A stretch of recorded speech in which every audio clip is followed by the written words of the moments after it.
आपण सगळ्यांनाच माहिती आहे की दिवसेंदिवस खूप वाईट परिस्थिती येत आहे आणि खूप वाईट घटना देखील आपल्याला रोज बघायला मिळतात. आपल्या मायलेकींसोबत घडतात, गाई मातेसोबत होत आहे, गोतस्करी होत आहे, गोहत्या होत आहे, मुलींवरती अत्याचार होत आहेत. मग हे कुठेतरी थांबलं पाहिजे. हे सर्वस्वी आपली जबाबदारी आहे, कारण आपण आपल्या लेकरांना संस्कार लावत नाही आहेत.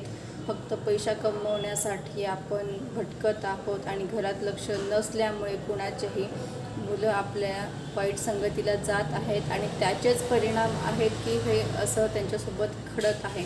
म्हणून सावध राहा, आपल्या लेकरांवर लक्ष ठेवा, स्वतः सावध राहा आणि इतरांनाही सावध करा.